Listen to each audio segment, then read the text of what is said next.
You're the My bad. unbelievable. You mute us before and you forget to unmute. Good thing you have another producer here. Good thing you have another producer. I go, he's back to talk. What's going on? Well, you know how to unmute it. Anyway, hello everybody and welcome to the Fins Talk Sports Network Miami Dolphins pregame show. I'm your host, Bobby Fins Talk, joined always by the one and only FinStanza Posner. I love my Evan. How you doing, brother? Jewish New Year. It's a beautiful New Year for the Miami Dolphins. I'm very excited to be here. This is my religion today. This is my religion. Oh my goodness! Yes, it is. What are you celebrating? Rosh Hashanah, which is the Jewish New Year. I used to be a little more religious, but as you get older, you sort of lose it a little bit. I think post-COVID, people still didn't go as much, and the kids are really bored. But it's football. It's Sunday. I'm here. I'm so happy to be here. Want to talk football. I'm staying home, but I'm talking football and I'm watching TV. I'm just happy to be here. But it's the renewal of the Jewish calendar and the Jewish New Year. There you go. Ben is joining us. He's cutting his fruit. There you go, cutting fruit. Raphael is back. Ralph, good to see you. Thank you for tuning in. Everyone tuning in, whether you're watching on Twitter, Twitch, Facebook, YouTube, we appreciate you. Smash that like and subscribe button. If you haven't been on YouTube yet, come on over and do that. We appreciate you. Dolphins 1-0 after last week, winning in a shootout against the Chargers. One hell of a game.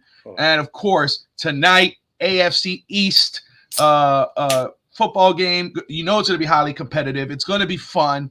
Dolphins, Patriots, prime time, Sunday Night Football. Evan, how excited are you for week 2 of the Miami Dolphins season? I couldn't be more excited, and some people are talking about how they wish they were playing already, and it's going to be a long day. When you have a family and you have kids and you have responsibilities, when you have a lot of things going on, it's nice to have the show to yourself. They could talk. They focus on your team for an hour and a half before the game starts. You get that time to yourself where you can just focus on the game. You don't have the distractions of day-to-day life in front of you. So for me, I can really, after the show, after we do our pregame show, enjoy Sunday, enjoy the afternoon football for fantasy and Survivor. Enjoy that, relax, take it easy, then have some dinner, and then get ready for primetime Miami Dolphins. I couldn't be happier because this week, as I said last week, we've been the talk of the town every single day, whether on any show you could possibly talk of. It's all rave reviews. It's kind of like what they were last year. They were always second guessing us. Now it's all about what we can do. And to be able to see the stories about Mike McDaniel, the story they did yesterday for about 15 minutes on, they're going to show it tonight between Rodney Harrison and Tyreek. That was a phenomenal interview. Or the thing they just did I think they just did an hour ago. I saw it just briefly. Or they're showing Tua. For me, how cool was it? To be able to see that throw he made, that he made to Tyreek, that was probably his best throw of his career. He practiced that. That's how well prepared they are. That's why I'm so excited, is because Mike McDaniel has this team so well prepared. They know this is their window. And after what happened this week in the AFC East, they need to put their stamp on the AFC East heading into week 2, because these are 2 tough games. All the other teams either have 2 home games or the Jets have to go 1 home, 1 away. The Bills get 1 home, 1 away. The Patriots get 2. The Miami Dolphins, to be able to go 2-0 while the other teams are either 0-2 or at 500, and you're 2-0 after 2 difficult games on the road. How exciting would that be? I couldn't be more excited.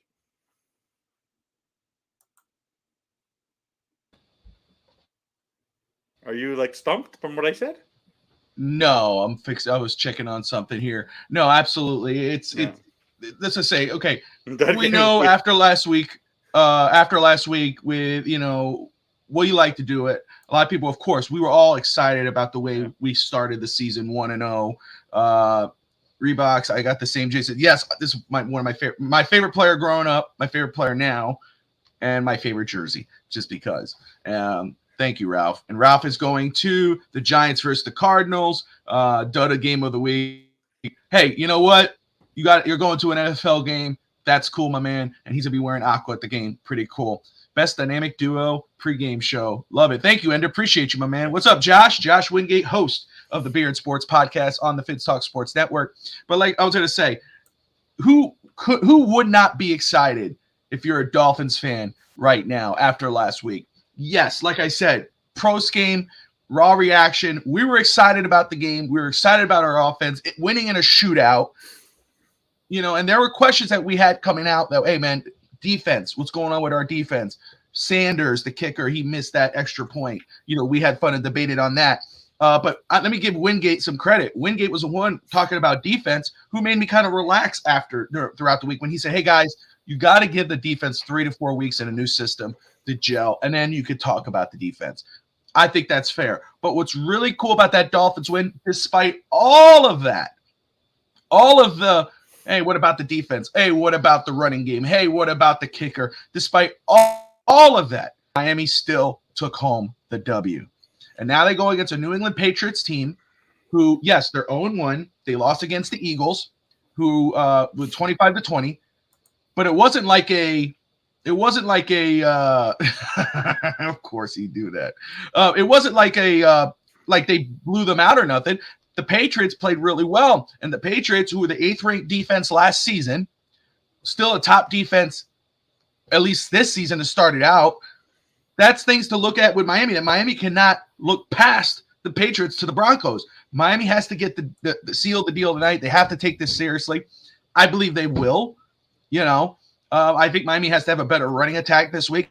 They have to focus more on that and a better rushing defense. We discussed that last week, Evan. Bill Belichick is going to see what the Chargers did, how easy it was for them to run over or make big runs on the Dolphins defense last week. They're going to see that. So don't think that he's not going to have Ezekiel Elliott and Ramondre Stevenson rushing that ball and trying to pound the middle so he can open up some passing for Mac Jones. He won't be able to.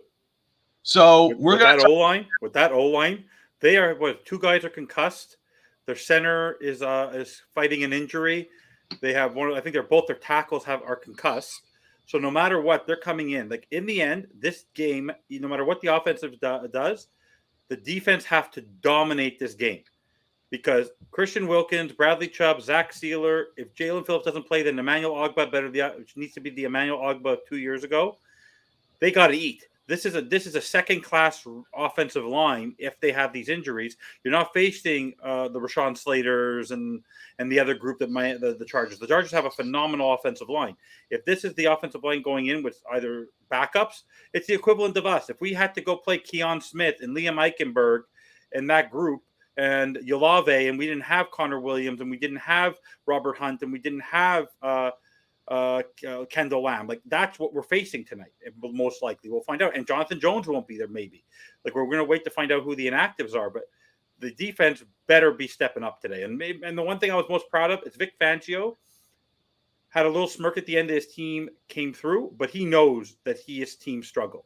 But to counteract what Wingate said, because I always like to play devil's advocate a little bit, is that the O-line, that's the thing about the O-line. The O-line was a brand new offensive O-line coach, but they played phenomenally well. The only difference was that Frank Smith is the pseudo offensive guru there, right? Butch Barry is great, but Frank Smith is there, and now he has a cohort. This was a completely different scheme. And yes, they need a couple of weeks to gel. The same way we have to give Tua some slack that he changed offensive coordinators 3 times in 4 years.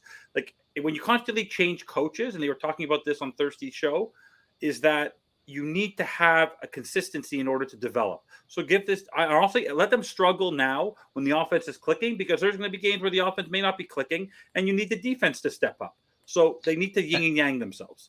Let me just say first off, again, FMP, welcome to the show. I think this is the first time you've tuned in. Appreciate you watching, man. Fins up to you, brother. Defense will come out starving. I believe so. Oh yeah. I think this defense is going to want to eat today. I think this defense is going to try to make a statement game. I'm with Wingate. I'm going off in Wingate. If you guys don't know, Josh Wingate, tune in to Beer and Sports Podcast Monday nights. 8:15. They don't just cover, they cover everything, NFL overall and everything, but they know their stuff. Josh Kimmel, his co-host, he hosts Once Upon a Sunday. So if you love fantasy football, that's the show. Plus Once Upon a Sunday on Wednesdays. Once Upon a Sunday on Wednesdays. That's the show you want to watch. And I think they're also on Tuesday afternoons now, which is pretty cool for Once Upon a Sunday. Brett Legassi in the house. Brett, I hope you're feeling better. I know Brett was a little under the weather this week. Hope he's doing well. The Dolphins defense will prove you wrong. How so? if you don't mind. Please clarify. Please clarify. What's up, Bearded Fanatic, man. Oh, what an awesome show. Awesome dude. Guys, you got to, if you haven't yet, which I'm sure you have, if you haven't, you're crazy, with all respect. But go check out Bearded Fanatic and the Battered Fin Fans. The Battered Network, just awesome dudes overall. Good guys. And I hope he's feeling better. But who is not feeling pretty good? It doesn't matter if you have a headache or you got a stomach flu or whatever. Your Dolphins are 1-0, and it looks like they're going to be 2-0. You know, knock on wood. Things can happen any given Sunday. But it looks like that's going to be the way to go. Race to 2,000. Tyreek Hill, awesome game last week. Evan, 215 yards, 2 touchdowns. Jalen Waddle, under that. But we both expect Jalen Waddle probably be more involved in this offense this week. Number 17 today. I'm wearing Waddle's jersey. He's going to eat today because that's what they're going to do. They're going to try. Tyreek will still get his yards, but there needs to be a balance there. And Waddle's going to eat. That's what he was saying because Wingate said that Zeke is washed, and Brett is saying the defense is going to prove him wrong. Okay. Yeah, honestly, one game, Brett, Mr. Analytics of this group. You like to analyze everything. You're making an assessment. Don't let him lie. It's a Tannehill jersey. Yeah, it's a Tannehill jersey. Tannehill jersey. I have my orange Tannehill jersey. I use it to when I'm cleaning the house and there's a bit of a speck of a. Oh, don't be disrespectful! Stop it. I'm kidding. I still have it out there. I can bring it out next game. I'll wear my Tannehill jersey, okay? But what I will say though is that no, Zeke is more washed than the side of my house. Look, the reason the Cowboys let him go for a reason. I get all that, but we know that Belichick, despite not having Brady, is a smart coach. Obviously, one of the best. He knows how to adjust, which we hope that McDaniel continues to do so or learns throughout this season, but he's going to know how to attack our weaknesses. Okay, the Dolphins were 1-1 last year against the Patriots. Let me see. We were 1-1, but Teddy Bridgewater threw a very poor interception. True. It was a final score of 23-21. It was a very rough game for us. There was no Tua. There was no Byron Jones. We had a very damaged Xavier Howard. We were beat up. And Teddy Bridgewater did everything he could, but he threw a very, very bad interception when we were going down the field. It was a cold weather game. There are no excuses for the Miami Dolphins this year. When you look at their schedule, the coldest game they're going to play is against the Commanders. I think the Commanders. I think in early December. After that, they're not in any really cold weather games. So, this is the perfect time. And yes, there's going to be some wind because of Hurricane Lee, which is coming up the east coast of Canada and hitting New England. I don't know what the weather forecast is just yet. I'll check in a minute. But I'm not worried about the Dolphins playing in hurricane weather. That's also why I'm happy the game is at night, because there's no excuse for weather concerns heading into this game. Because had they played this afternoon, I think the wind and the effects of Hurricane Lee may have still had a remnant effect, but it shouldn't have an effect tonight. I think we all feel that way. Yeah. No, you're absolutely right. And the other pointer is that Tua is undefeated against Bill Belichick and the New England Patriots when he has started. Yeah, and the defense has played well also. The defense has not cost us the football games like that. When we have struggled against the New England Patriots, if you remember that 17-16 game, that if it wasn't for Xavier Howard on the fumble 2 years ago, or you look last year when we played at home and it was only 20-7, and it was the defense. Melvin Ingram got that first touchdown, and the game in New England when we lost, it was our offense that let us down. The defense has played very, very well in the last 4 games. The last 4 or 5 times we played New England, the defense has stepped up. They have not been the reason why we've lost. The offense is why we've lost, not the defense. The defense has not cost us the games against the Patriots the last time we've lost to them. And Tua was in the lineup. The Dolphins are 3-point favorites heading into Sunday night. There we go. Brett, thank you so much. Of course they have it that way. Oh, I'm going to find this interesting. Okay, so I need to know where these guys are from, but we'll touch on that later. The Dolphins are 3-point favorites tonight. Of course, most experts, etc. It's funny, I was just reading that, saying that the Patriots need to get their running game going against the Dolphins to go against that defense after last week, the way they performed. Let's not forget, Miami's defense was the reason we won 3 of those games. Bert Legassi. We need the defense to step up this week.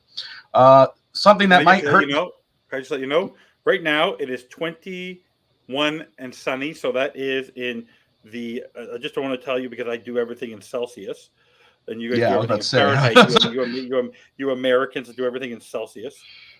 Whatever. 1 second, I will tell you. Right now, it is 69 and sunny, and at kickoff, it's going to be 65 degrees. Perfect football weather. Beautiful. Perfect. Orlando in the house. It's been a little while. Orlando, how you doing, brother? Perfect football weather. Orlando from Abu Dhabi. Fins up, man. Thank you for tuning in. So cool to have you, brother. Very cool. Where are you going to be able to watch the game tonight? How excited are you for the Miami Dolphins, man? Put it up in there. Yeah. Cool. We're going to talk our predictions. I said my prediction yesterday, but we'll get back to that later in the show. Evan has not said his prediction. I think he's going New England. It's just the way he is. Really? It's just the way he is. He's a very negative person. No, just kidding. Very negative. But we'll get to our predictions later on. Yeah. So Tyreek gets taken out of the game because Belichick, who steps up? Jalen Waddle. Jalen Waddle every day. And honestly, Berrios. Berrios is... Yeah, if you're talking about the second guy. Yeah. Because that's when the offense opens up a little more instead of it's just focused. Because it is like 60-70% Tyreek, and then everybody else gets love after that. And also, it's just what it is. No, but Berrios is the guy who can the slot, the speed. He's there tonight. He was incredible. Durham Smythe. You got again. We were talking about him last week, and I believe it was Brett who said it. And I'm giving Brett credit because it's so true, but it's like, Alec Ingold, who that I'm a huge fan of when we got him, and even now I'm happy that we extended him. But Alec Ingold, Durham Smythe, both very impressive last week. Durham Smythe only 3 catches for, 30 or 40 yards. Durham Smythe 3 catches, 42 yards, 42 or 43 yards. Some odd yards. Yeah. But he, and there was, it doesn't look good. Like when you look at it, you go 3, if you're looking at just the numbers, you go 3 catches for 40-something yards, whatever. No, it was very impressive. 3 catches for 40-something yards. 4th and 7. Exactly. That's where they went. But it's more of how this offense used those guys. That's what Brett was saying. He goes, it's not that those guys all of a sudden are whatever, which I think Alec Google is that guy, but it's how the offense is using them, which is exciting. Eric Izukama. They put him as a running back. They were using him out of the backfield, blah, blah, blah. That's exciting. This offense, in the second year of its development, second year under the same offensive system, amazing. Looks like it's going to be the real deal as the season progresses.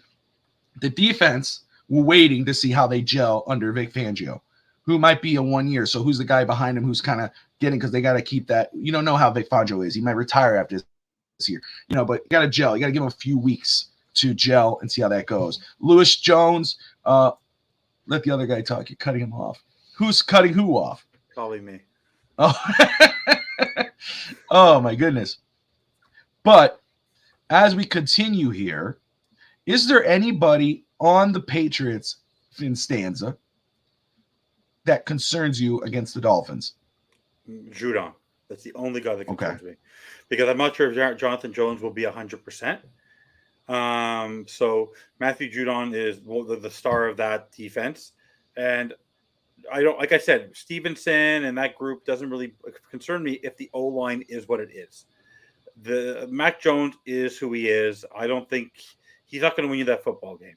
The 2 people that concern me is Bill Belichick just coming up with a very great scheme with a safety over the top, and then McDaniel doesn't adjust to it. But no, Matthew Judon getting to the quarterback. So depending on which side he plays today, if he thinks he has a better chance against Kendall Lamb and Austin Jackson, but I believe we don't even know if Teron Armstead's playing. I'm not sure. They never confirmed because it's always kept very private whether he flew out with them because he didn't fly out last week. So that we won't know for a couple more hours. But however, if Teron Armstead does play, we know where Matthew Judon is going to be coming. He's going to be coming on Austin Jackson's side. So honestly, I think Austin Jackson is the very big key to keeping Tua up in center, because he likes to go to the left. So Austin Jackson just needs to continue his development. Him and Hunt need to protect that side, but that's my main concern is Judon, because that guy can get to the quarterback really, really quickly. He's the one guy who can create a scheme. And that's one thing I wanted to discuss too, and because you were talking about the injuries. Somebody asked it earlier. Jalen Phillips is questionable for today's game. We don't have the final inactives, but Jalen Phillips and Tyron Armstead are both questionable. I'm going to try to pull this up now and try to see the injury report. Here we go. Let's open this up here. So, all right. So, limited in practice, Tyron Armstead, Elijah Campbell, defensive back, Julian Hill, the undrafted rookie, tight end, and Jalen Phillips, back injury for Jalen Phillips, ankle injury for Hill, knee injury for Campbell, and back, knee, and ankle. It sounds like my neck, my back. Tyron Armstead. A-Chain is Howard, Brandon Jones, Raheem Mostert, Jalen Waddle, and Connor Williams, full participation.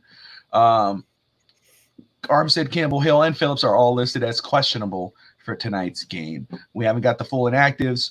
We will get that obviously later today. You're gonna have to tie Jalen Phillips down to not play. That's just how he is. He's such a competitor, right? He's one of those guys who he's gonna do everything. He like similar to Armstead. He's gonna do everything he can to play. But I would honestly, this is a great opportunity for Ogba. If Jalen Phillips can't play, it's a great opportunity for Emmanuel Ogba. Absolutely. Because I really want to see him. I'd like to give him a chance. He hasn't played a real game in a long time with his hand in the ground, and that's when he was successful under the Flores defense. So let's see if he gets that opportunity tonight. And this is a great point from Brett. Chase Ravanovich and Cam Good were both promoted. Yeah. So was Deshaun Hand, which could be a signal that maybe Phillips is out for tonight. They waived Ron McKinley. Also, did they really? Okay, I didn't see that. Yesterday. They waived him. If Phillips is out, give me Ogba and a strong nickel with 4 defensive linemen. I like that. I don't sleep on Ogba, man. Ogba, people forget how good Ogba was with his hand in the dirt. You know, he had the most block passes of any player 2 years ago when he was there. And I just want to talk about Armstead. If Armstead is out this game, this is the game to let him be out. Yeah. Give him a second. You know, I'm not sleeping on the Patriots. I'm not trying to be disrespectful, any of that, whatnot. But if there's a game to let him sleep, let him get it to 2 weeks off. Let him get healed as best he can before he starts to come against the Broncos and so forth. Miami's 1-0. They could be 2-0 after tonight, and a very good 2-0. Fangio ran a lot of 4-man fronts out of the nickel in San Francisco, per Brett Legazzi. Hey, Grandma's in the house. What's up, Grandma? Very cool. I love you. Love that she's tuning in from Facebook. Very cool. Awesome. Lives in Indialantic, Florida. My favorite places. Love Where in Indialantic. Florida? She's Indialantic. Near Space Coast. Yeah, near Space Coast. Yeah. You've gone to visit them there, yeah. Oh, I lived there for a few years. Yeah. It's one of maybe my favorite spot. Next to St. Augustine. Right by the beach. Got to see the rockets take off. The space The only shuttles. thing about the coast is when her cooking. What can get better than that? The only poor thing about the West Coast and that area of Florida, they get hit more than we're highly in that area, right? Like we get hit a lot less by the hurricanes the last couple of years. Oh yeah, yeah. But like I have family that has a place in Sanibel Island. They still can't access it because of the bridge. Growing up, look, I grew up in Miami, lived a couple of years in Indialantic, and my wife grew up in Puerto Rico, but she's scared of hurricanes. I've never been afraid of hurricanes, and that people say Floridians. Tornadoes. It's more like when I hear like a tornado and I hear that siren, I'm like, oh my gosh, that I get nervous. A hurricane coming from the east, category 4, category. I'm like, whatever.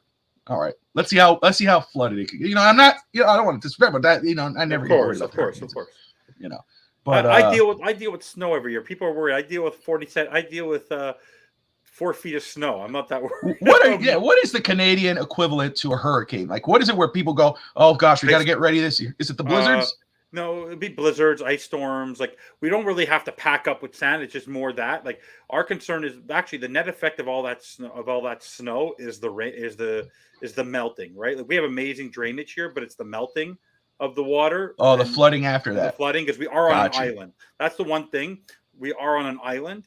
So where I'm from is on an actual island. So even though we're a very big city, the water can get really, really high, sort of like your intercoastal waterway. Like you can see after a hurricane how high it gets and the amount of rain you're getting. So no, it's the blizzards. We've had ice storms and where you have no power for weeks, and like we've had that. So. Let me ask, because Brett is in the comments. Tatiana, I'm not scared of hurricanes. I'm scared of tornadoes. Been through hurricanes and tropical storms. Flooding scare me too. Joseph in the house. We had a tornado. We actually had a tornado here when I was in Florida. Like, we had our first tornado, I think, I don't know how many years, when I was in Florida. Every time I go to Florida in the summer, Montreal gets dinged with the weirdest weather. Very bad weather. California in the house. Good to see you, brother. We deal with earthquakes. Yeah. No, see that? I'm happy we don't deal with that. Let's see here. Yeah. This isn't last year's Dolphins. I expect total domination in all phases. Listen, that's one thing I want to see. And I don't think we got to see that last year. I want to see one game where the Dolphins win on all phases. Balance. You don't say not just on offense. Of course, the rushing attack, not just on offense, but you don't have all good things on offense, defense, and special teams. Complete. Domination. Complete game. Joy. I want to see a complete game. I remember the earthquake during the San Francisco World Series. Yeah. Jeez, hello. Well, was he there? That's the question. That was a scary time. Yeah. That's what I'm saying. So, let me ask this. I don't know if Brett is in there, but I want to talk to everyone who's actually the Canadian wildfires are north of me. It's ironic because the Canadian wildfires are north of where I'm from, and it actually bypasses us and goes into the States. I don't know if you remember a couple months ago, you saw like New York was completely orange in the sky. That was coming from us. Like, we had really poor air quality here this year. Yeah, we'd like to keep them up here. It's really just dry, the heat, and we didn't get enough rain. We got too much rain, but then it would just dry out the crops, and it was just awful. Sometimes it's funny. Sometimes too much rain causes wildfires because everything is just so much more ignitable. Gotcha. All right, back to Miami. Back to the Dolphins. Yeah. Tua last week, 466, 3 touchdowns, 1 interception. Again, what impressed me the most, obviously, like I told you, because one of the questions last week on postgame with Steve, myself, Rob, you, from one of the viewers was, did Tua's arm strength get better? And I wouldn't say that. I would say that it looked like his technique, the way he placed his feet, that pass that he did to Tyrique, where he had when the pocket was breaking, was coming around him, he closed it in, and he ran up, and as he was threw it up, and it went right into the. Oh my goodness! But what was most impressive was, and you brought this up, was escaping the pocket, throwing the ball away, but also knowing how to slide. That was really cool. Listen. During the 8-3 stretch for the Miami Dolphins last year, Tua was an MVP candidate, especially after that Baltimore game and going forth. Then they had that streak where he struggled, the offense struggled. They couldn't it was just not working out. And then he got hurt and he was out for the rest of the season. Tua got better as the year went on. It looked like he gelled more with Tyreek after that. It's week 1. Week 1 just passed, and he already with Tyreek is killing it. Is this going to be a better version of Tua? Are we going to, we say, oh, look what Tua did last year. He's going to do it this year. No. Are we going to see a better version of Tua this year? Is it going to be consistent? Is it not going to be 8-3? Is that going to be 11 games? Is it going to be 16, 17 weeks of this? 100%. And I think the reason why is, like you said, this is his first time having the same offense. And as Joseph mentioned during his press conference this week, people are still questioning you about your deep ball. And he said, I don't care. 466. I don't care. If that's what 466 looks like with me throwing deep, I'll take it. There's a confidence level in his development, whether that's the difference. No, it's people make fun of the jiu-jitsu. You want to know what? It's a skill. It's the same way when you want to play a sport. You remember the whole thing years ago where there's always been videos you see in movies, the way that wide receivers became later on their feet, they went to go do ballet, right? Like, if you want to do certain things, you become better at it, right? Like, you have to do certain skills that enable you. There's a reason why when you play football, there's certain other sports or other things that you do. When you're a hockey player and you see them in the dress before games, they're kicking soccer balls for their hand-eye coordination with the puck. That's what people do. So for him, his development, working with Nick Hicks, that throw, like I said, he practiced that throw. Him meeting with the wide receivers after the games, like the bond that he has with Tyreek Hill and Jalen Waddle, and the bond that he has with his team, and the support he has from his coach, the way his coach is putting him in a position to be so successful that even last week, most people, I'll tell you a very interesting thing. And they're talking about how on the Kansas City game with Kadarius Toney, I was playing my game. I had a game this past week, and a ball was hit really, really hard, and I had to go for it, and I dropped it, and it was not an easy catch, but I dropped it, and it could have cost us potentially the game. What happened? The next play, very similar. I got to it, and the confidence level. That's the thing about Tua. Tua thrives on adversity, but now he knows he has all the weapons and the support of his coaching staff. Mike McDaniel.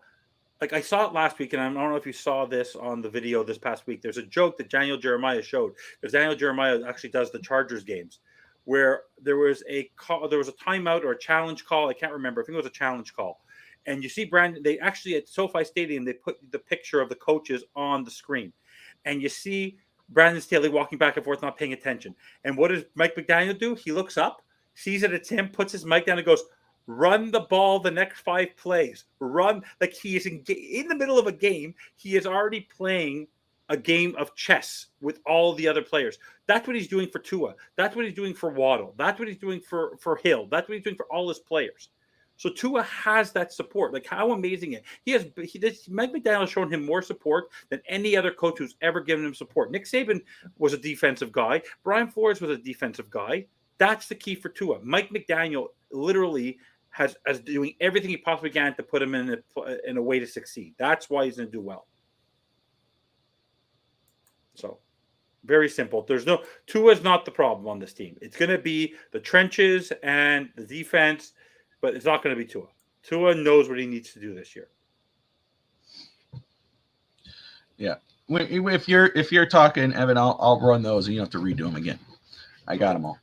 Okay. All right. So, no, great points. And I get California's point too as well. I understand that, hey, it's only week 1. Let me see this as a consistent thing until you want. I get that. I'm not going to argue with that point. Mozart is back. Do we run more now? I thought so last week. I thought we were going to run a lot more than we did. We still won. So a win is a win, Joseph. But I would hope this week that we would see a lot more of that, especially since he's on my fantasy team. I will say that. And I am 1-0 on the FTSN fantasy league. Of course, I didn't put Swift in this week, and of course he had 28 points or 25 points, and Eckler's out this week, so all fun and games. Brett Legassi, hey, Gase and Philbin were offensive geniuses. That so happened to have elite quarterback. I hated that, and when they said Gase, offensive guru, quarterback guru, he had Peyton Manning, Philbin. Offensive guru. He had Aaron Rodgers. Stop. I mean, I'm not saying that's what Brett's saying, but, I hate it when they said that. Evan, thanks for dropping by this morning for our show. I didn't have a chance to go on. I was doing some stuff, but I'm happy I was able to. He didn't want to go on. He told me, he said, screw those guys. Yeah, that's right. what he said before this show. No, I'm just kidding. No, but Rob in the house. Yeah. Rob of DolphinsThirsty.com and everyone who was tuning in beforehand to Rob's show and came on. Thank you so much. Again, if you haven't, though, go check out Dolphins Thirsty YouTube channel, Dolphins Chatter almost daily throughout the week at 10 a.m. Eastern time. And, of course, their pregame show, 10 o'clock Eastern on Sundays. And, of course, check out DolphinsThirsty.com for great Dolphins content. Evan, go for it. So the difference with McDaniel is that you could see the effort, like the schemes that he's putting in place. I don't know about you, but every single time the snap, someone's open. Because there's so much motion. You never saw with Adam Gase, and you never saw with Philbin, your wide receiver lining up as a running back, lining up as a tight end, lining up as a wide receiver. And if you ever noticed, Tyreek on these plays, he's literally running full speed across the offensive line. Like that's not. There's a very big difference. And also, Joe Philbin and Adam Gase got their opportunities a lot faster than Mike McDaniel. Mike McDaniel has hit rock bottom before he made his way back up. And also, one thing that Tyreek said, which is interesting, and the point where they run the ball a lot. Mike McDaniel, even though he's a great run game coordinator in San Francisco and with the Texans, with the Falcons, he was a wide receiver himself, right? Even though he was not a star like the way Tyreek Hill and Jalen Waddle are, he wants to get his best playmakers the ball. And if you have your best playmaker, you're going to throw it to them. Like the same way today, if Travis Kelce's back, no matter what happens, Patrick Mahomes is going to constantly throw it to Travis Kelce. No matter what Joe Burrow does with Joe Mixon, he's always going to try to get the ball to Jamar Chase. No matter what, Dak Prescott's going to get it to CeeDee Lamb. No matter what, Jalen Hurts is going to try to get it to to Brown and to Smith. That's just the reality of it. Even if you you want to balance attack, you're going to go to your star players, and last week showed that he's successful at doing it because he knows he has the offense. Because I'm sure you said this as well on your show yesterday. Every time we got the ball back, we all knew we were going to score. Yeah, I did. We all knew we were going to score. We never were nervous last week. Philbin was allergic to being creative. That's why he got rid of Reggie Bush after one season. Man, I gave you to PTSD, Brett. How dare you? Yeah. I hated that. I hate that. Reggie Bush, I loved him in Miami, and I would have loved more of him throughout if he would have stuck a couple more seasons. That pisses me off about Joe Philbin. Is A-Chain good to go? Hey, he was a full participated practice. Of course, again, we don't know what the inactives list looks like, but I think we might see A-Chain today. That's just me. Yeah. I think we will see A-Chain today. I'm not going to say that. I mean, I ain't going to say that we might see him in the running. I think, again, he's going to be used on special teams as a receiver, a runner. So I'm not expecting him to be the lead back or anything like that. Again, I wouldn't be against it, wouldn't hate it, but I still expect Mozart to get most of the touches. Mike McDaniel's a bright guy, but he's always been a pass heavy guy. Same thing with McVay. He was moved to a run game coordinator to get more involved, which is crazy, and it's like, which you can't argue that because McDaniel, since coming to Miami, of course, he has Tyreek and Jalen Waddle, has been more pass heavy. But before that, he was a run game coordinator with Deebo Samuel and so forth. So it's funny, but it's true. I like to see Brooks get a few touches also. Absolutely. Absolutely. But we have to understand too. I love Brooks. Brett was all over it. Brett Lagasse. He's fun on Twitter for most people. He gets on a lot of people's nerves, but the guy's one of the best dudes. That doesn't get on my nerves. I love all his takes. But and we could have a fun debate back and forth. But Brett Lagasse, guys, if you haven't gone and follow him on Twitter or watch his show, the Food Bar Sports Show on the Fins Talk Sports Network, he's been on Chris Brooks when we first signed Chris Brooks. It wasn't like me during training camp and preseason where I was like, dude, Chris Brooks, watch out for this guy. And then preseason, he hit up. Brett's been on him since we signed him.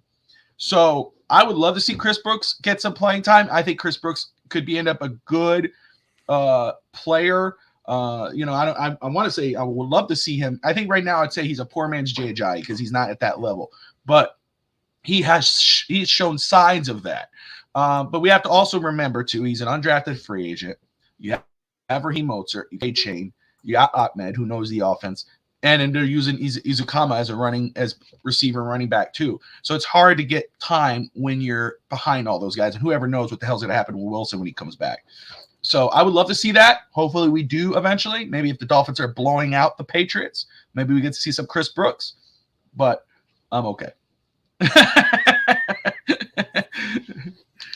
Good dude, Brett. I think Brett's one of the best dudes out there, man. People don't get it, man. You got to watch the shows too, then get to know the guy. The guy's one of the best, Look, R.L. Lyles in the house, McDaniel's pass, and rookies. He does not use them much unless limited choices. Fair enough. But what are you going to do when you have Tyreek Hill? That's always going to be your first look, right? You're always going to use your best player. It doesn't matter what. You're always going to use your best player. Right, but you have to. But last week showed you that even though he had 11 catches, other receivers got the ball. There's two made passes to eight different people. Last week I think 7 or 8 different players. That's spreading the ball around. But you're always going to get the ball to your best player. Why not? They're the playmakers. There's a reason why he's the highest paid player on the team. There's a reason why he's a top 10 player in this league, without question. I like that from Brett. Brett says, I think of Brooks like Alfred Morris or C.J. Anderson. Not special, but does his job and gets tough yards. I like that. Fins Talk Sports threw a curveball when he said he was having FinStanza. I thought Evan might be off. That is FinStanza. I'm the new FinStanza. Yeah, we've been calling him Costanza for so while. And now I've got his name. I told him he needs a nickname. So just like I gave Fish Tank Hank, you got FinStanza now. Dave Staker is going to lose his mind because he thinks it's the greatest thing ever. He hasn't called me Evan, I think, in a year. Yeah, he calls you Costanza. Now you're FinStanza. Exactly. It's great. But let's go throughout the league here, and we'll come back to Miami. I just want to talk about some of these games. Yeah. And then we're going to get into what some of the experts, quote unquote, think this game is going to go. Let's go out through the week here. And let's start off with Dave Stager's Green Bay Packers versus Atlanta Falcons at 1 o'clock Eastern in Atlanta. Atlanta is favored to win. Evan, Is that how it goes? Do the Falcons beat the Packers here? No, they do not. The Green Bay Packers have a formula that worked, and I think Desmond Ridder takes a little bit of a step back, and I believe that the Green Bay Packers indoor stadium, I think their defense, their offensive line gave Jordan Love plenty of time, lots of confidence. The Green Bay Packers are going to go in and take the W. Dave Sager's team is going to start off 2-0, and I told him before the season started, I believed in this team that I feel like the weight of Matt LaFleur was Aaron Rodgers, and that he now could develop his team. Now they're going to hit some bumps in the road, but I believe that they can go into Atlanta and win that football game. I'm with you. I have a lot of faith in the Packers. Yeah, because they lost Aaron Rodgers. That was it. That's all they lost. They lost Aaron Rodgers. Yes, he's a star, but they're a young up and coming team. They have young players in Romeo Doubs and Christian Watson, and they have the veterans of AJ Dillon and Aaron Jones, and they have David Bakhtiari. They have a solid defense. So I believe that they're going to be successful in beating the Falcons, who are still developing. All right, I'm rolling with the Packers as well. I like what I saw last week, and I think that they go 2-0. Moving on, the Indianapolis Colts travel to Houston to face the Texans. Both teams are 0-1. Houston is favored to win. Does C.J. Stroud get his first win, or does Anthony Richardson get his first win today, Evan? I don't know if Anthony Richardson is at 100%. I think this will be a little bit of a defensive battle, and in honor of Alfred and in honor of Alex Brown, I do believe that we are Texans, and it's going to be a tight defensive game because I don't think Anthony Richardson is going to be 100% from last week, and I think it's going to be a battle of the quarterbacks where it's going to be a tight game, not a high-scoring game, but the Houston Texans will come through and with their first W of the season. All right, I'm going to roll with the Indianapolis Colts. I think the Colts pull this off today. Anthony Richardson gets his first win. I agree with you, though. We don't know how he's not going to be 100%, but I think the Colts could pull this off. I think Will Anderson's going to get to what a talent he is. I think he's going to get to Anthony Richardson today. Fair enough. The Seahawks 0-1 travel to the Detroit Lions. Detroit's favored to win. I think they do win. Detroit will be 2-0 by the end of the day. What do you think, Evan? I think that there was a huge letdown from the Seahawks. They're very disappointed in themselves. They lost to a team in the Rams that had no plan on winning and no expectations to win last week. They're still developing because they're in a very bad dead cap year. I don't know if you knew this. They have $75 million of dead cap this year. Then it all opens up in 2024 for the Rams. So the Rams, this is a development year. I love how Bobby's listening to what I just said. I am. You heard what I said? That's why they had a chance to win last week, and they screwed the pooch. And Detroit Lions are so motivated after that big win, playing at home. The crowd, they're motivated. Their team is fully healthy. They're gonna run the ball on the Seahawks, and it's gonna be a big win for the Lions today. There you go. All right, the Los Angeles Chargers, who famously lost to the Miami Dolphins last week, travel to Tennessee to face the Titans. Both teams are 0-1. Titans struggled last week. The Tennessee Vols lost yesterday in an upset against the Florida Gators. I think the Chargers give another loss to Tennessee. I think the Chargers pull out a win here. Evan, am I wrong? I think that Derrick Henry is going to have a game. Ooh. I believe he's going to put up probably 175 rushing today. I think that they're reeling from the game last week. And I think that he's actually going to turn over the ball a few times today, Justin Herbert. It's a home game for the Titans. Ryan Tannehill, they'll win in spite of Ryan Tannehill. And the Tennessee Titans will pick up the first W of the season. You're such... All right. Las Vegas. By the way, the reason why I troll Ryan Tannehill is because for 7 years, he had the opportunity to really solidify himself as a Miami Dolphin. We paid him $17 million when there was a lot of money back then, and he didn't earn his paycheck. That's all. Joe Philbin and Adam Gase. That's all. Las Vegas Raiders. The Las Vegas well, everybody wants, okay, whatever. Yeah. Don't play that game. Yeah. All right, the Raiders versus the Buffalo Bills. The Raiders are 1-0. The Bills are 0-1 after losing to an Aaron Rodgers-less New York Jets on Monday Night Football. Of course, the Bills are favored to win despite. But, Evan. Who's playing Monday Night Football? Are the Bills going to go 0-2, or will the Raiders fall to the Buffalo Bills today? I believe that there's something reeling about the Buffalo Bills. Because if you go look at the stats, do you know that Aaron Rodgers, since in the last 4 years, has turned over the ball 80 something times? And I'm not talking 80 something times. The guy is trying to do too much and he's forcing things. He's doing what Tua used to do in those tight windows 2 years ago and last year when he struggled. He's trying to be something he's not. They're not spreading the ball around. They do not have a balanced attack at all in Buffalo. And Jeremy Garoppolo is a stable force. Even though it wasn't a great game for them, they went into Mile High and they beat Sean Payton. Josh McDaniels has Jimmy Garoppolo and Devontae Adams. And you have to believe that the defense, Max Crosby and that group are going to get to Josh Allen, give him some fits, and the upset, the Las Vegas Raiders are going to beat the Buffalo Bills. There you go. I'm going to roll. I'm rolling. I don't want to say I'm rolling with them because I'm not. But I say the Bills get their first win today. I think the Raiders drop one. This game I'm probably going to watch more than likely. This looks like it is an exciting game. Dolphins don't play till tonight. But the Kansas City Chiefs, 0-1, go against the Jacksonville Jaguars in Jacksonville, Evan. This is going to be a fun game, I think. I'm going to say this. I like the Jaguars win, but I'm going to roll with the Chiefs. I can't see them going 0-2. Where are you leaning here? Has it been confirmed whether or not Kelsey's playing?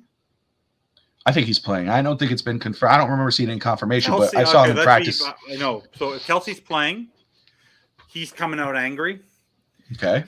Especially since this week Taylor Swift didn't take one of his bracelets that he had at the Swiftie concert. He's very disappointed. On his podcast with his brother, he was very disappointed. He's coming out angry. This is going to be the Travis Kelce show. No matter what, the Jaguars had a good game. Ridley was great last week, but I just have a feeling it's that the Kansas City Chiefs, after what happened last week, talk about adjusting. Are you ever worried about Andy Reid's team not ready to play? And I won't be surprised if the first throw goes to Kadarius Toney at one point to get his confidence back after what happened last week. But the Kansas City Chiefs are angry. They will not allow themselves to go 0-2. Like Patrick Mahomes, even if he has to throw 70 times today and has to throw 35 times to Travis Kelce if he's playing, the Kansas City Chiefs are winning this game. But I believe it will be a shootout. And also they have Chris Jones back, which is, remember, they have Chris Jones and Travis Kelce. That is a completely different team. I'm more than likely to be sitting down watching that game. I'm excited for that football game. Let me just again thank everybody for tuning in. You're watching the Fins Talk Sports Network Miami Dolphins pregame show. We appreciate you all tuning in, like and subscribe. We are currently we're going through all the games of week 2 right now and making our predictions before we get back to Miami Dolphins.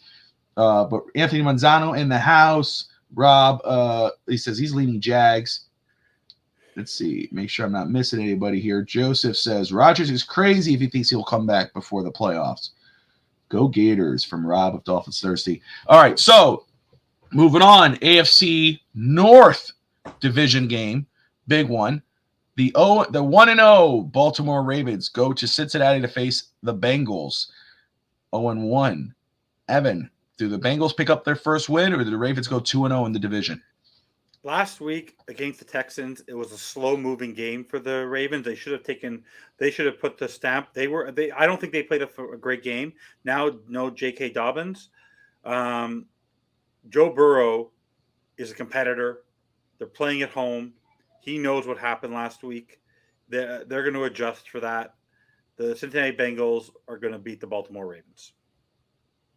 I'm with you. I'm rolling with the Bengals here to even it out. 1-1 for both teams. The Bears 0-1 go to Tampa to face the 1-0 Tampa Bay Buccaneers. The Buccaneers are favorite to win. Should they be? Yes, because you saw last week that it's the same old Bears, and Justin Fields can only do so much with his legs, and Baker Mayfield was actually impressive, and Todd Bowles is a very smart defensive coordinator, and I do believe that Tampa Bay shocks a lot of people.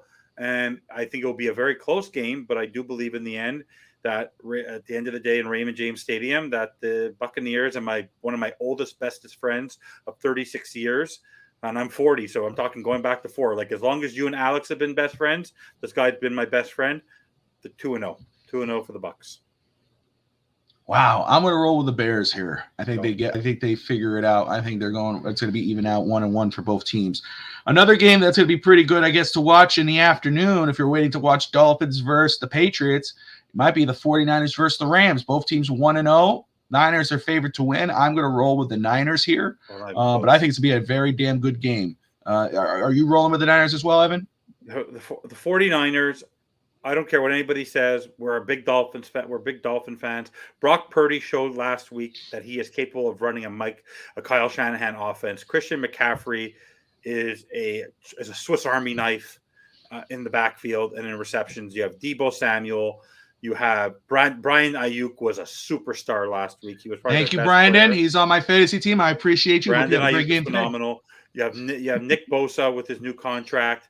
There's not a chance that the San Francisco 49ers is a statement game for them. The same way the Miami Dolphins need to go and make a statement for their division today, the San Francisco 49ers need to go 2-0 and draw, while there'll be two teams in that division 0-2, and the Rams will be 1-1. The Rams are developing for next year. This is a development year for them.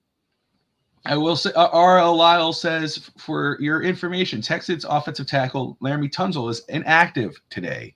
Yeah. So that might mean something there. The Giants, 0-1, take on the Arizona Cardinals, who are trying to tank, obviously. I think the Giants do win that. I think the Cardinals go 0-2. Are you going that way too as well?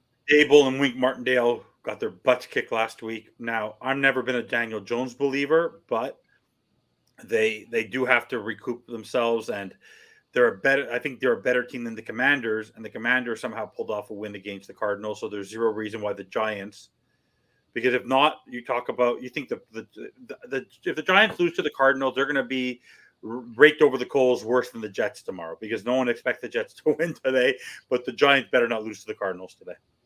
Yeah, I'm with you. I think the Giants. Pressure's on Brian Dable. The Giants are going to win. Honeymoon period is over. I'd be shocked if the Cardinals won that game. The Jets against the Cowboys. Josh Wingate's Cowboys against Russ of Touchdown in Paradise's Jets. Both teams are 1-0. Of course, Aaron Rodgers is out. Zach Wilson and the Jets. Of course, all around the Jets team is a talented team. They pulled off that win last week against the Buffalo Bills. Do they pull off an upset here in Dallas?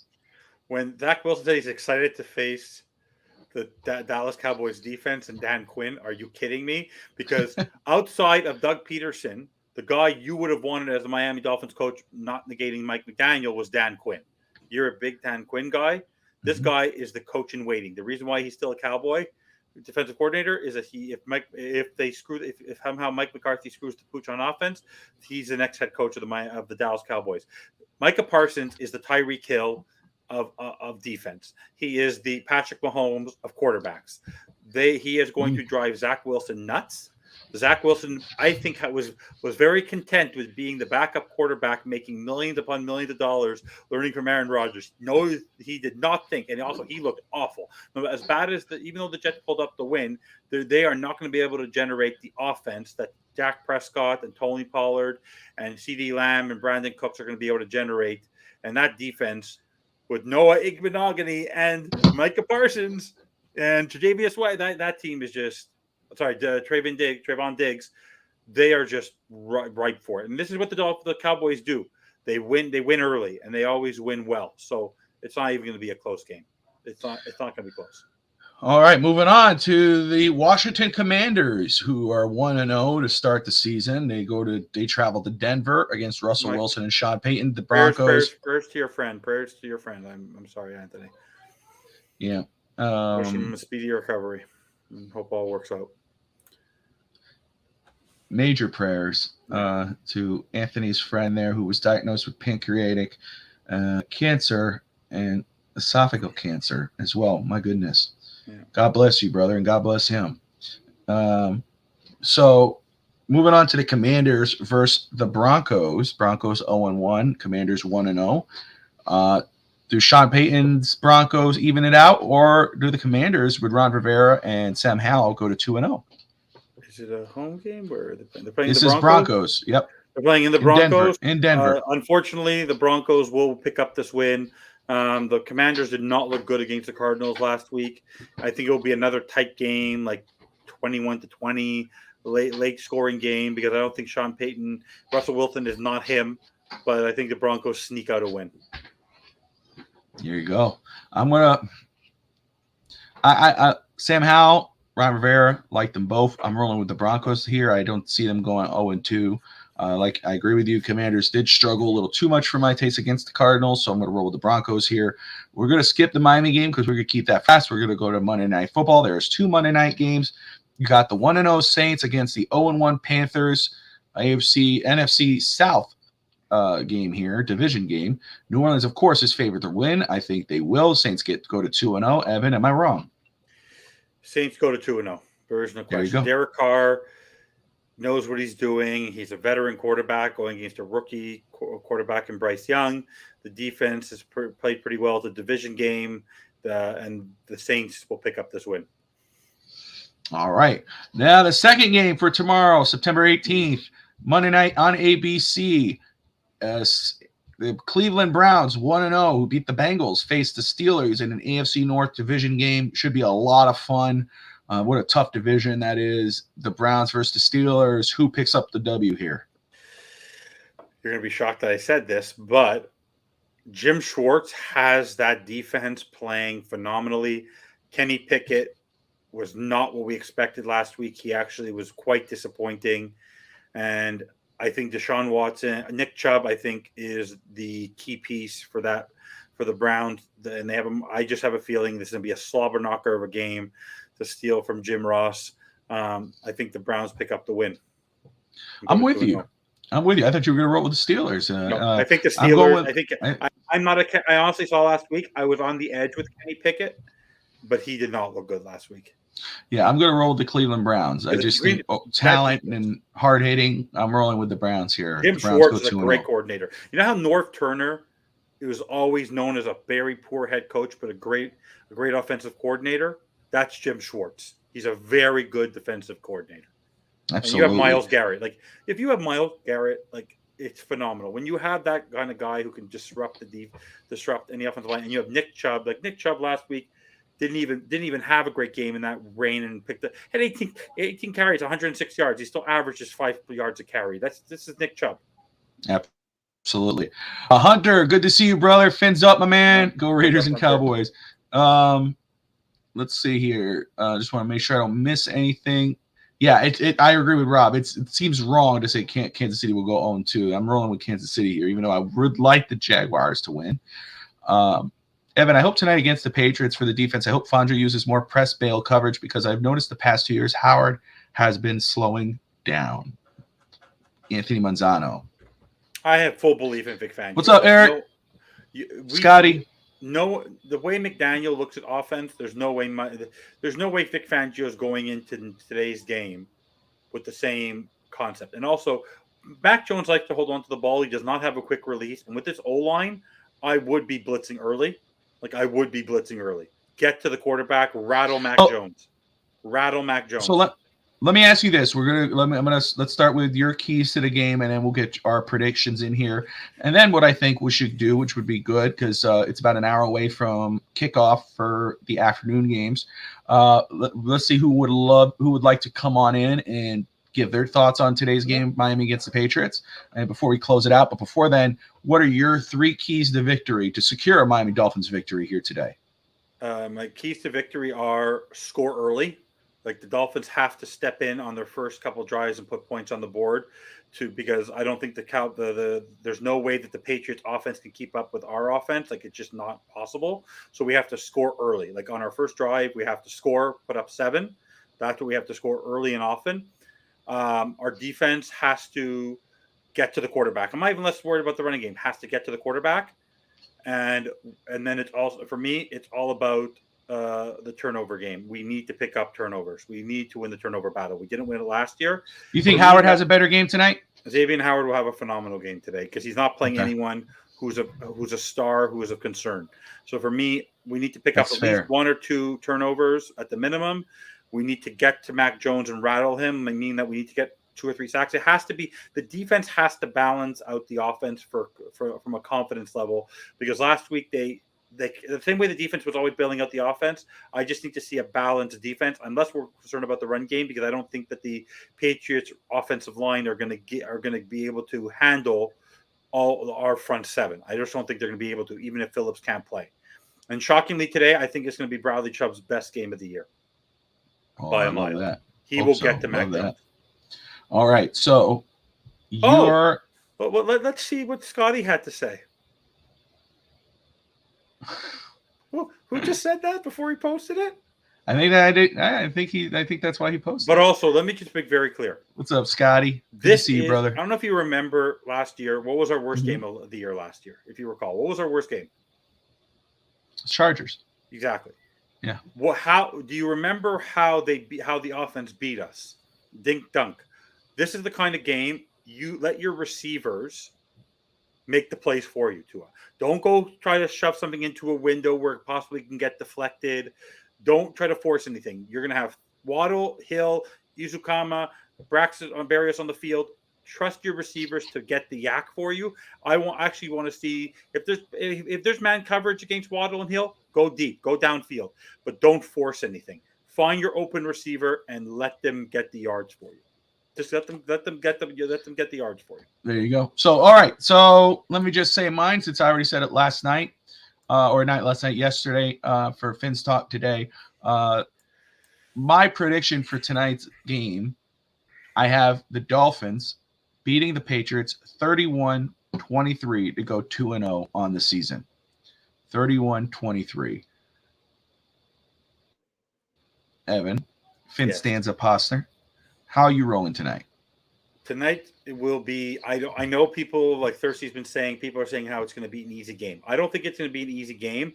Oh, I can't see it being an easy game. No, I don't think it's going to be an easy game. But I do believe that it's going to be close at the beginning. But I think we're going to pull away heading into the end of the second quarter, and then it's going to be a quieter game in the second half of the defense is balancing the attack. But I do believe. I don't think that last week.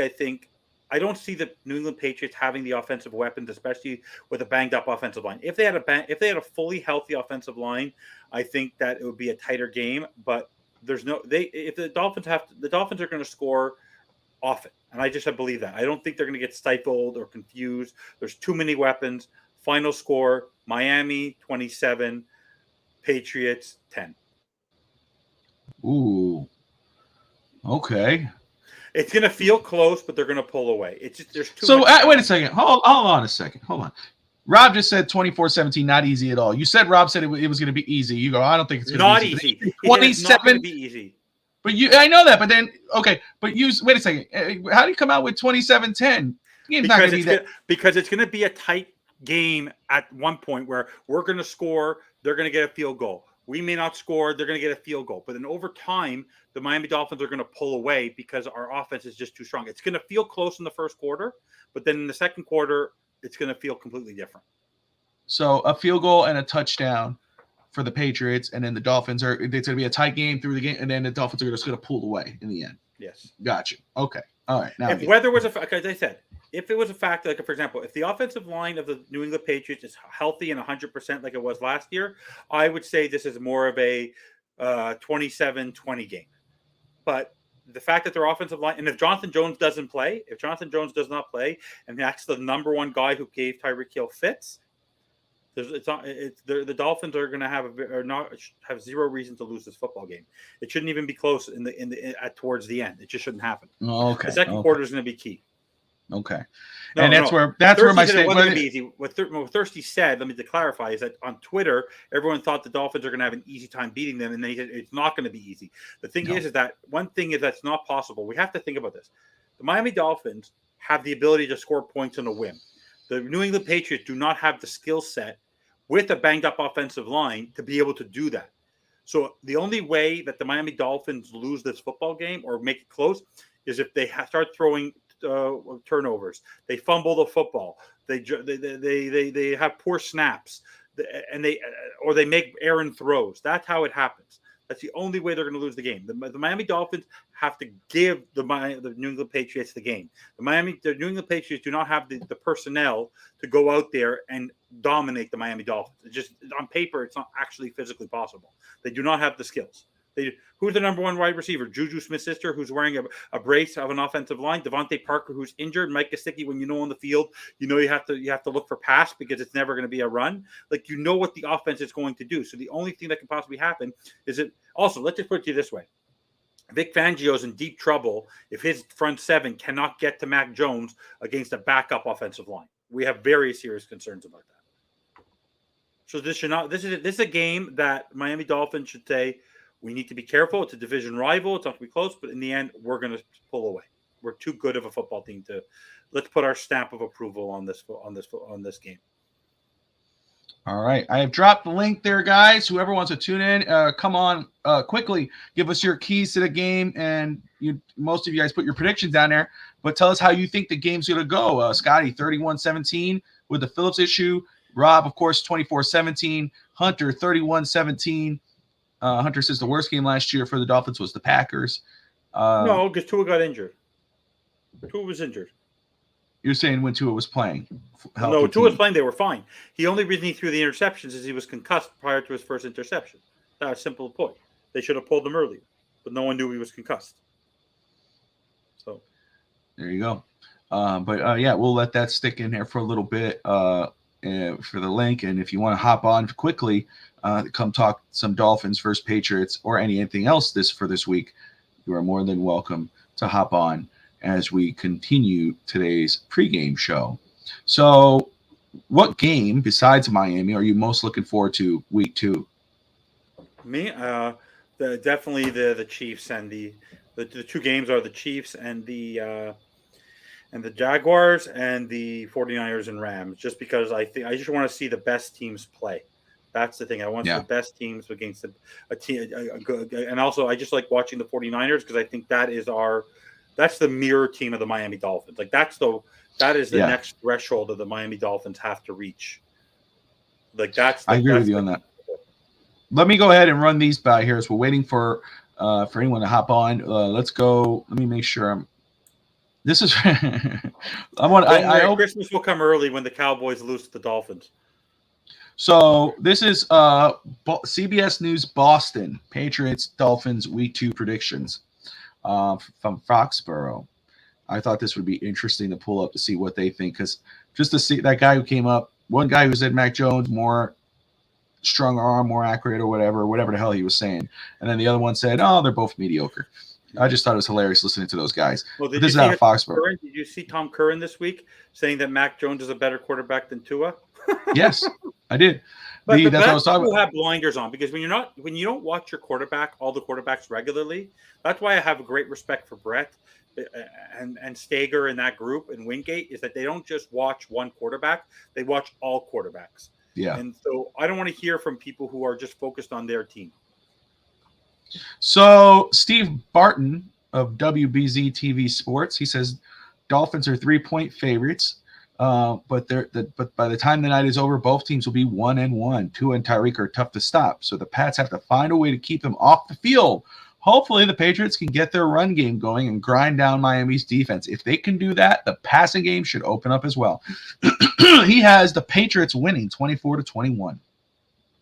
Remember, this is New England, guys. I just thought it was funny to pull this up. Let's see who breaks ranks here and picks the Dolphins.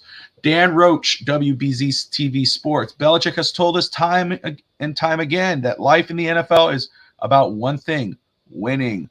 The Patriots looked really promising last week in a close loss to the Eagles, but Tua is 4-0 against New England, while Mac Jones is 1-3 against Miami. Thank you, Dan. It's time for Mac and Company to get angry. Time for Mac and Company to find a way to get into the win column. He has the Patriots winning 28-24. Oh, here we go. Michael Hurley, WB.com Sports. I actually like the Patriots in this matchup coming out last weekend.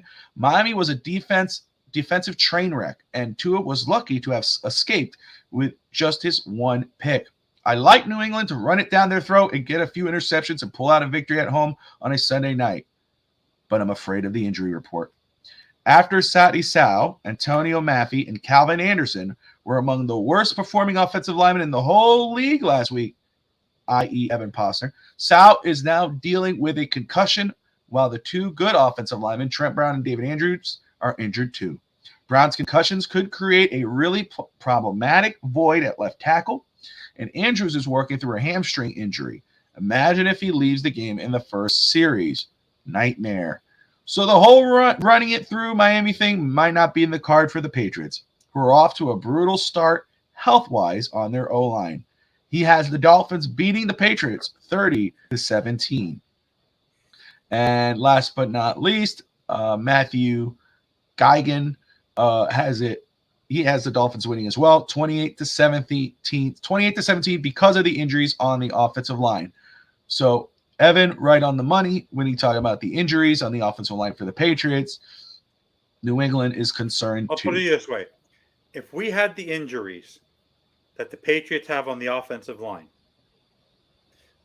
where you're missing your center, no Connor Williams, no Trent Brown, so the equivalent. We have Kendall Lamb, but no Kendall Lamb even. Like, imagine no Connor Williams, no Robert Hunt, and no Teron Armstead. No matter what we have on the weapons, we'd say this is a coin toss, right? Like, that's the point. Your offensive line enable you to have a run game. The reason why, no matter how bad the defensive line, I don't necessarily punish the defensive line for being poor last week. That offensive line in the Chargers is a phenomenal offensive line. They parted the Red Sea for Austin Eckler and Josh Kelly. So you need to have an offensive line. Like, even though what's his name said he had a lot of pressures last week, Brett said about Tua, they kept his jersey clean. They kept his jersey clean. If you keep your quarterback's jersey clean, you're going to win the football game. Eric says 24-13, defense steps up. Hey, any way to get that W would be a nice way to go. Just hoping the Jets and the Bills lose today. Hunter, yep, absolutely. That'd be great. If Miami pulls off this win and the Jets and the Bills both lose, what a great day to be a Dolphins fan. And, of course, guys, just to remind you all, if you're up late tonight after this Dolphins game and you're so excited about the win and you just want to pound the table and scream for joy and listen to some Dolphins content, Evan and I will be back on. We'll be back, no matter what. We'll be back on for at least an hour for the post-game show to celebrate or cry. No, not cry. Whoa. You know what will happen on the post-game We do, show. Hunter. Yes. No. Can you just give a preview to these people on what happens when the Dolphins, if they don't show up tonight? What happens to the bandwagon? What happens to it on the post-game show? Reaction wagon. The overreaction bandwagon, because Mike McDaniel and Vic Fangio are just as smart as Bill Belichick in terms of scheming, and they have weapons that he does not have in his arsenal. You have to take advantage of it. If they close the gap on Tyreek Hill, give the ball to Jalen Waddle. If they close the ball on Jalen Waddle, give it to Braxton Berrios. If you don't have Braxton Berrios, give it to Eazy. If not, give it to Mostert. Give it to A-Chain if he's playing. Just make the plays, dink and dunk. It also takes sustained drives because Mac Jones. What? Flex? Hunter. He says, do you all play fantasy? He has a question. Mozart, Garrett Wilson, or A.J. Dillon? A.J. Dillon. Right? Because Zach Wilson, A.J. Dillon. I got to go with A.J. Dillon on that one. Yeah, A.J. Dillon. But no, Mozart, I don't trust Garrett Wilson. I don't trust Garrett Wilson against. He's not going to get. He's going to be probably covered by Trayvon Diggs or Stephon Gilmore. Not getting many catches today. Yeah, but I mean, Mozart, I think, is going to have himself. He's maybe not a great there'll be some balance fantasy-wise. I know if A-Chain's playing, you're going to see a little bit of him. You're going to see some Ingold. You're going to see Easy. But A.J. Dillon's probably the way to go. You'll probably get higher numbers. Mozart's probably going to be like 10, 12 points. You talk about fantasy. A.J. Dillon's probably going to get you 16, 18, maybe 20. We'll see. Do we think Phillips plays? He's questionable. Again, we don't know. They might play it safe here. They may play it safe. Weird injury. If it's a bad neck, you don't want to delay. It's a back. It's a back injury. Yeah.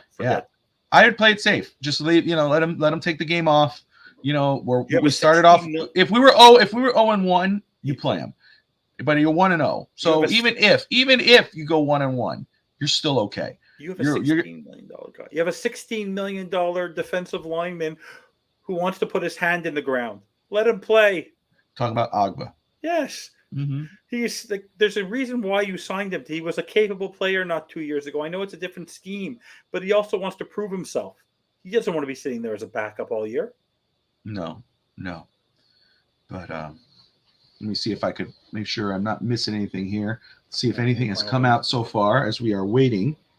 But anyone who has a chance to go watch the content on ESPN and NFL Network about our Miami Dolphins this week, it's only been positive, and it's a nice thing to see. So I'm just checking here. Is this legit? Sorry. I am just following up, guys, because I know, you know how these things come out as the day goes on. Obviously, Fins Talk Sports Network and myself, I grew up down in Miami, so I'm a Miami fan all the way through. You're talking Dolphins, Heat, Marlins, et cetera, and right now, I've been waiting. If you're a Heat fan, you know what we've been waiting for is Dame Lillard. Supposedly, the Portland Trailblazers and the Miami Heat have made some progress in the last 48 to 72 hours on a potential Lillard trade. So it's nothing to do with the Dolphins, but that's why I reacted the way I did. And so let's see here. No, that's not what Joe Shad just said. That's not what he said at all. Joe Shad. I'm reading the exact thing he just top read. guard back. Is that what he said? And then Hunter, this is Josh Kimmel, who's of our fantasy football show. If you haven't seen that, it's on Tuesdays in the afternoon, but Wednesday nights at 8:00. He says, before you put Garrett in your lineups, consider this. They are playing Dallas, and Zach Wilson is bad at football. So that answers that. They might get their guard back, but there's injuries there. He's not 100%. So that's like putting in. There's no guarantee. And also, you want Trent Brown more than you want your guard, right? You need your tackle more than you need your guard at 100%. So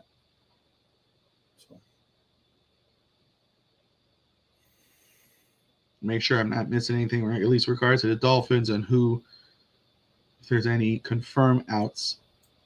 Nothing yet. No, nothing that I see here. Nothing yet. But is there anybody right now that's projected who's questionable if they were to be out officially? No. That would change the prediction of the game? No, because I believe that Ogba can do the job for Phillips for a game. Lamb can handle Teron Armstead for a game, and we're not missing anybody in the secondary. Like if we were missing an X, I'd be concerned. If we were missing a Wilkins or a Sealer, I'd be concerned. If I was missing, I wouldn't even be concerned if we were missing one wide receiver or one running back. The area What's up, Craig? How you doing? Miami wins 28-13. Lost my parlay. Ironically, for me, the areas where we might be missing a player, there's actually a depth player there who can be successful at that position. It's not like you're just trying to put a Band-Aid on it. Ogba is capable of playing that position, and so is Kendall Lamb. So I'm not worried. Okay. Craig has it. Miami winning 28-13. Craig, thank you for tuning in. Thank you. Subscribe if you're new to the channel, man. Really cool to see you. Brett is back. Brett, if you're back, what's your prediction for tonight's game, brother? I'd like to see it. He has the Patriots winning 60-0 the way he talks. Jesus. Oh, stop. Leave it alone. He did have the Chargers winning last week, I believe. Him and Steve Malloy. Hey, it's okay. Hey, as long as Miami wins, dude, however you feel. Well, all that matters in the end is that W. How much did it hurt yesterday to say to Hank that he was right? Right about what? Oh, Tua get 3 to 4 yards. Like he was very proud of himself last week. I'll tell you that. He said that. No, I saw what he said on Bandwagon. That's why I posted that video about predictions. Because he was like, I was a lot closer on the score than most people. I was like, no, you weren't. But he was right about the yardage. The only concern is that if we win 20-17, what's up, Cap? If we win 20-17 and it's that shows that the offense took a step back because that means they struggled, which is then starts questioning whether you're going against the 8th best defense in the NFL. I know that. I'm going to worry about that. No, but my point is that means I'll put it to you this way. If it's a 20-17 game, the running game played a huge part in that game because they took away the passing game and you had to run the ball to systematically get the ball down the field. Let me just. That's what I'm saying. The lower the score of the game, the more runs the Miami Dolphins had. Yeah, but again, like for me, if the Dolphins, it was 20-17 win, I would not be concerned. No, with I the wouldn't offense either. No, because they're playing. They were playing down to the competition. Now, if it was a 31-28 win, that and the Patriots and Matt Jones threw for 300 and some odd yards and 3 touchdowns, 1 interception, like he did last week against the Eagles, even though despite it was a loss for them, I would still be concerned with our defense. I'd be like, how do you let that offense play like that? Cap for life in the house. Just got in your keys and concerns for tonight's game. Brett? Yeah. Yeah. Brett, are you saying 2017 with Jonathan Jones in the lineup or without? Because if Jonathan Jones does not play, that takes a severe blow to the New England Patriots defense because he's not confirmed to play yet. Can I have Cap, what's your keys to victory and your concerns for tonight? Anthony, good to see you, man. Belichick is going to try and run against us. We just have to get these guys better prepared. He said it himself. Vic Fangio. Doesn't matter. No, Jonathan Jones doesn't matter. Okay. Hey, he's answering you. Doesn't matter. He has a 20-17. Next guy up. That's right. I get it. Yeah. Brett, what are your keys to victory? Anthony, Cap, if you guys could put that in there. Your keys to secure a Dolphins victory. There he goes. He knew where we were going. Keys, our O-line concerns, special teams. I didn't even knock Jason Sanders this show. You shouldn't. Brett, I mean, Hank tried to do it yesterday. He got something from you. Tried to bring up Jason Sanders. Well, leave Sanders alone. Control the line of scrimmage. Get off to an early start and make mistake free. Hello, win the turnover battle. Don't make turnovers. No shade on Brett, but those are pretty easy. Come on, Brett. Yeah. Those are ones I already said. Evan said all that. He read that off the thing there. He said, yeah. No, I'm just kidding. I'm just kidding. Show, yeah. Hunter, then why aren't you coming on to brag? Come on, you don't even have to Hunter, man, that's nice, brother. I appreciate you, man. Thank you so much. You don't have to share your video. Fins up, brother. If you want to give your opinion on the show. Yeah, you're always welcome to come. Anybody's welcome to come on. Talk Dolphins. You can always hide your face. We only have to suffer through a few.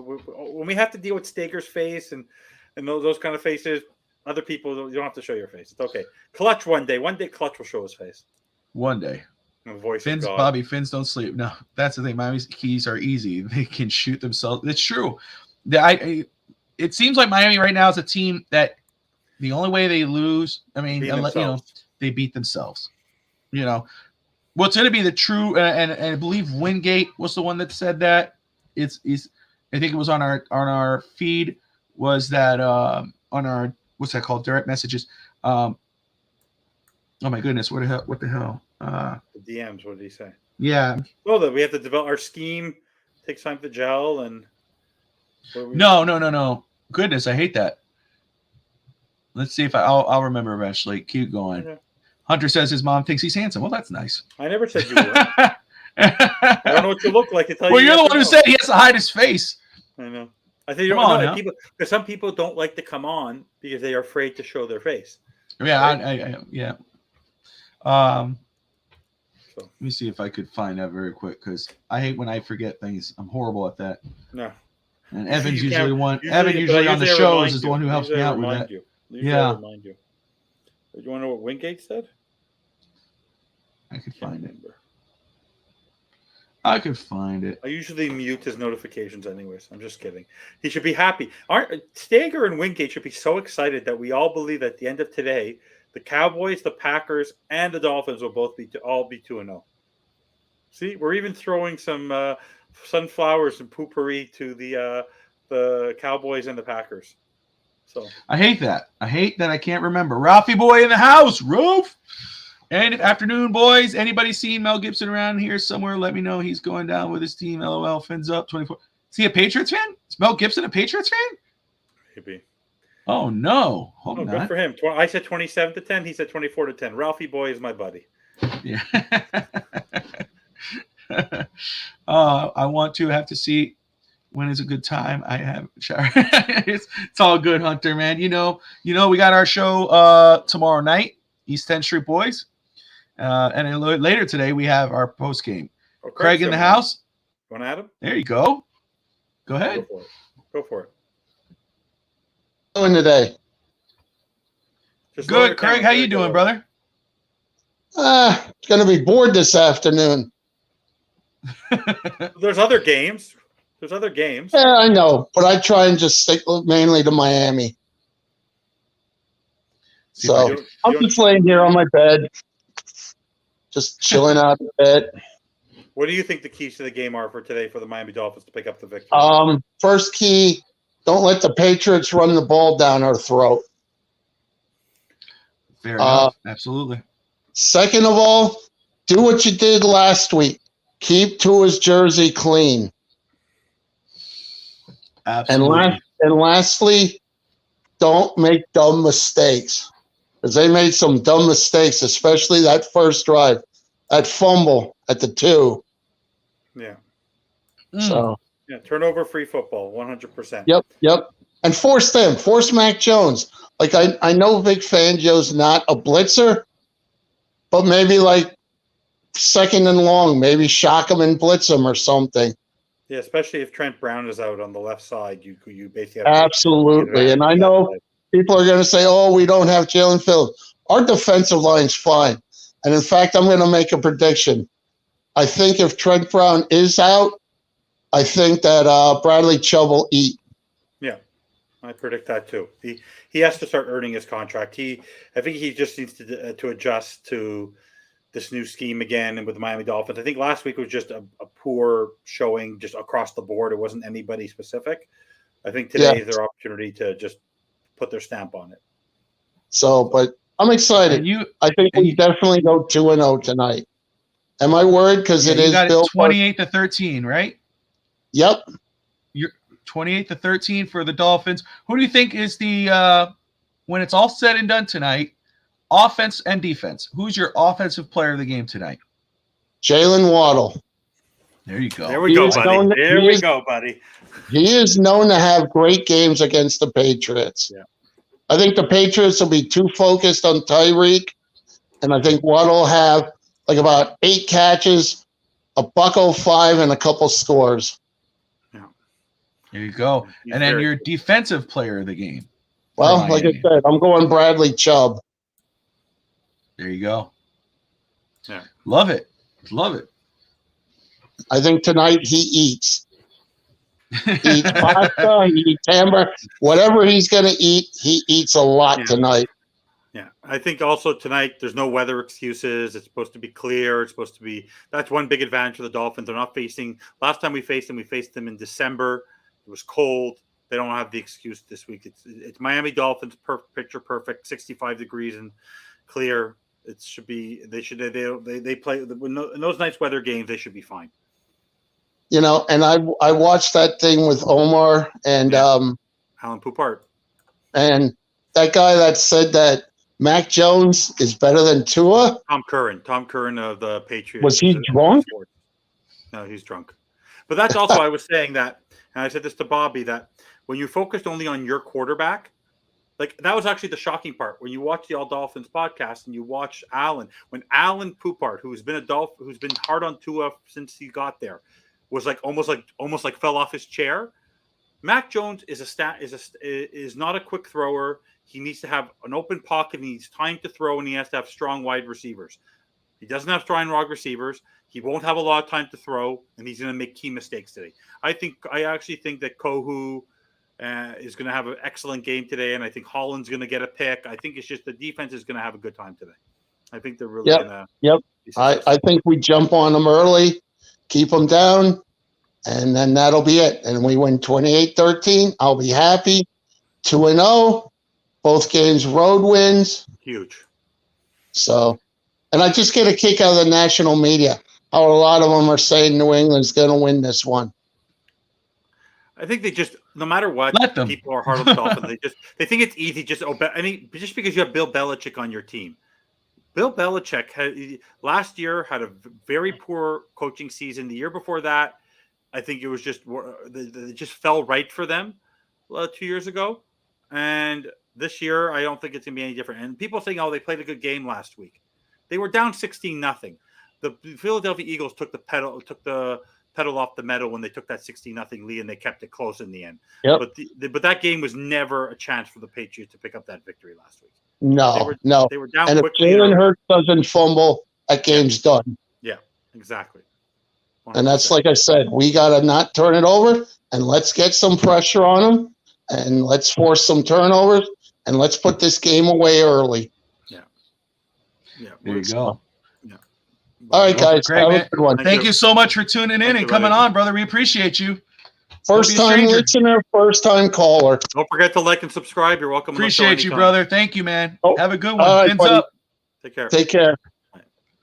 Oh, that's Craig cool. Sebring, man. Thank you for tuning in and coming on. That was awesome, dude. Yeah. But yeah, he's not wrong. Absolutely. And in 28-13, that would be an awesome victory for the Dolphins. Great day to end the night for Sunday Night Football for us. Check down against our linebackers is scary. They can't cover an infant with a king size player. By the way, can I ask you a question? Do you not think that when you look at the names, I know it's not about names, but when you look at the names on the Chargers defense versus the Patriots defense, I understand it's different coaching, but Brandon Staley had our number last week. Mike McDaniel found the cheat code for that. And they had stars on their team. They had actually a better lineup in Khalil Mack and Joey Bosa, and Derwin James was healthy, and they had J.C. Jackson. Today, they may have a more banged-up defense, the Patriots. You don't think Mike McDaniel looked at the tape from the Patriots game where Bridgewater was in last year and saw how they were able to get the turnovers and how they were able to get past our offensive line? Like, you don't think Mike McDaniel will adjust to the New England Patriots the way he did to the Chargers? Then we don't have faith in our coach. This guy knows how to adjust. I think we saw last week, he knew how to adjust to what wasn't working last year and put up 36 points against a very good defense that gave us fits last year. And he said, well, and he told I wouldn't say that the Chargers and the Dolphins are pretty evenly matched. I mean, offensive defense. Their defense. But their defense was the 20th ranked defense in the NFL last year compared to the Dolphins' 18th defense. Yes, but they didn't have Khalil Mack and Joey Bosa and J.C. Jackson and Derwin James healthy when they were the 28th ranked. They had four key players who were healthy in that game. And they were now the 32nd or 31st ranked defense in the NFL, where the Patriots, with whatever they had on their roster last year, was the 8th best defense. Look, I have the Dolphins winning still 31-23. Brandon Staley will not be the head coach of the Los Angeles Chargers by season's end. I'll already tell you that's going to happen. Yeah, he was on the hot seat last year. He'll be on the hot seat again this year. McDaniel's cruising. Okay, talking about the New England Patriots, though. You're saying how McDaniel's going to game plan. We cannot sleep on the Patriots. Okay, they did with a healthy Dolphins offense last year in Week 1. It was still a win for Miami, but it wasn't like some big win and whatever. It could end up being that way. The Belichick, as we're saying, McDaniel's got a game plan against the. Want to say with my new apps? Go right ahead, Steve. Hop on, brother. Let's see that grandson, man. I saw Silas before. Now this is a new one. Want to say hi with my new grandson. Come for it. Absolutely. Of course. See that new Dolphin fan. But again, 31-23. But I'm not going to go ahead and say, and that's the other thing, Anthony. I said it earlier. They're going to try to run. They saw what the Chargers did, the Chargers offense, what they did against the Dolphins defense is run defense. Even though if you look at the Chargers numbers, they ran down our throats. And I mean, you look at the Patriots numbers, they didn't do very well against in a running game against Philadelphia. Now, credit Philadelphia's defensive line is, very damn talented, Jalen Carter, etc. But I think that today you're going to see Ezekiel Elliott and Ramondre Stevenson get a lot of touches. They're going to try to eat up. They're going to try to draw in that secondary and try to go ahead and open up their passing game. It's absolutely fair. Patriots are not a bad football team. They just aren't elite. Absolutely, I agree. Not going to pretend that, the Patriots had the 8th best defense last year. It's going to be a little harder. Let me ask you. I don't think are the Dolphins elite or they have an elite roster? An elite roster. Yeah. They're not there yet. No, but they have an elite roster. They do, for sure. They got the talent. They have the talent. They showed it in there. There are 6 or 7 players on that offense that any coach would take on the Miami Dolphins over the first player they would take on the New England Patriots. Just the reality of it. Scotty says the key to the game is stopping Stevenson and forcing Matt to beat us. Of course he doesn't. No, we have elite players. Okay, Waddle, Hill, Tua, Armstead, Ramsey, Howard. No elite roster here. No elite roster here. You don't have an elite. We have elite players on that make up that roster. Oh Jesus! What's wrong with our O-line? I don't understand. What was wrong with our O-line last week? What was wrong? With it? Come on. They did not cost us to lose last year. They did not cost us. No one said they did, but don't act like there's some. But how many? I've told you this over and over again. It is like remember Howard, we were talking Ramsey, about the Hill, whole and Jonathan Waddle Taylor are trade. That's if someone told, remember the whole Jonathan Taylor trade, whole nonsense, or Dalvin Cook the trade, we'll give up a third, we'll give up a fourth. To get a star lineman, to pay a star lineman, or to trade for one is harder than to get a running back or a wide receiver. They are very, very hard to get. There's only maybe 2 or 3 teams who have it. And even the 49ers last year, who had probably the most dominant outside of the Eagles offensive line, couldn't hold on to McGlinchey. And McGlinchey as a right tackle got big money. He got Armstead money to go to play right tackle where the guy's a right-handed quarterback. So it's not even his blind side. The right offensive tackles or an offensive lineman are a dime a dozen right now. There you go.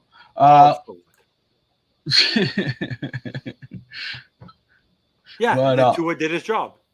Hey, well, that's one thing. We say what you want about the O-line, but let me tell you, Tua, the movement, his awareness was on display last week. Was on display. There you go, right there. Brett, there you go. Brett said it. Tua did very well getting rid of the ball and maneuvering. But look, we all have, all of us on here, okay, unless you're a Patriots fan, all of us have the Dolphins winning tonight. I have it 31-23. Evan has it 28-10, right? Yeah. Okay.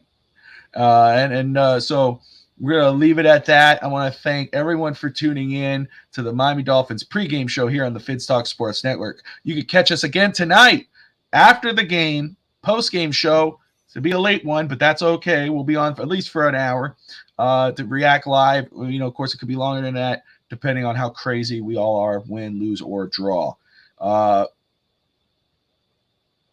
I want to thank Scotty, Hunter, Brett, Craig for hopping on, Cap, Harrison, Anthony, Manzano, everyone for tuning in. Thank you so much, Eric. Don't want to miss Raphael, Ralph, Rob, Steve, Daniel, everyone. If I miss anybody, forgive me. Grandma, Lewis, and Orlando from Abu Dhabi, Wingate, everyone for tuning in. FMP, appreciate you guys. If you haven't yet, hit that like and subscribe button. You catch us again tonight on the Dolphins post-game show here on the network. Like, subscribe, and most importantly, fins up. We'll see you guys tonight. Dolphins! Go Dolphins!